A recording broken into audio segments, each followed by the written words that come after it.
Land సేఫా కాదా అని decide చేసేది లొకేషన్ కాదు, approvals. Hi, I'm Shivasai realtor. Welcome to learn real estate in 30 days series. This is day 4.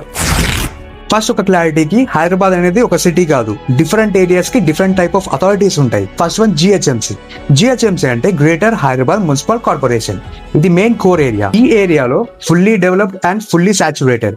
ఒక land తీసుకోవాలి అనుకుంటే చాలా కష్టం, ఎందుకంటే ల్యాండ్ అవైలబిలిటీ చాలా తక్కువ ఉంటుంది అండ్ ప్రైసెస్ కూడా చాలా ఎక్కువగా ఉంటాయి. For example 1 lakh, 2 lakh, 3 lakh దానిపైన కూడా ఉంటుంది అనమాట.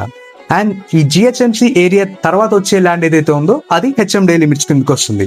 హెచ్ఎండిఏ అంటే హైదరాబాద్ మెట్రోపాలిటన్ డెవలప్మెంట్ అథారిటీ. ఇది సింపుల్ గా చెప్పాలంటే సిటీ లిమిట్స్. ఇప్పుడు ప్రెసెంట్ అయ్యే డెవలప్మెంట్ మేజర్ గా మొత్తం కూడా హెచ్ఎండి లిమిట్స్ లో ఉంది. ఇక్కడ మనకు ల్యాండ్ అవైలబిలిటీ కొంచెం ఎక్కువగా ఉంటుంది అండ్ మోర్ ఓవర్ ప్రైసెస్ కూడా ఫ్లెక్సిబుల్ గా ఉంటాయి. 20-25,000 నుంచి 30-35,000 రేంజ్ లో ఇక్కడ మనకు ల్యాండ్ అనేది దొరుకుతుంది. అండ్ దీని తర్వాత వచ్చే ల్యాండ్ ఏదైతే ఉందో అది డిటిసిపి కిందకి వస్తుంది. డిటిసిపి అంటే directorate of town and country plan. ఇది సింపుల్ గా చెప్పాలంటే టౌన్స్. ఇక్కడ మనకు ల్యాండ్ అవైలబిలిటీ ఎక్కువగా ఉంటుంది. దాంతో పాటు ప్రైజెస్ కూడా 12-13,000 నుంచి వెళ్ళి 18,000 రేంజ్ లో ఉంటాయి. అండ్ దీని తర్వాత వచ్చే ల్యాండ్ ఏదైతే ఉందో అది రూరల్ ఏరియాస్. సింపుల్ గా చెప్పాలంటే GP layouts are farm lands.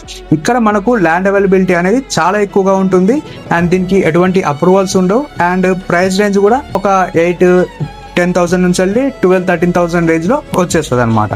And apart from this, Mahabubnagar side వెళ్తే మూడా ఉంటుంది, Mahabubnagar urban development authority. And అదే వరంగల్ సైడ్ వెళ్తే కూడా ఉంటుంది, Kakatiya urban development authority. And Yadadri side వెళ్తే వైటీడీఏ ఉంటుంది, అంటే Yadadri temple development authority. Different areas కి వెళ్ళిన కొద్దీ అక్కడ different type of authorities and approvals అనేవి ఉంటాయి. సో ఈ టాపిక్స్ గురించి మనం క్లియర్ గా అండ్ డీప్ గా డిస్కస్ చేసుకోవాలి అనుకుంటే please like, follow and subscribe my channel.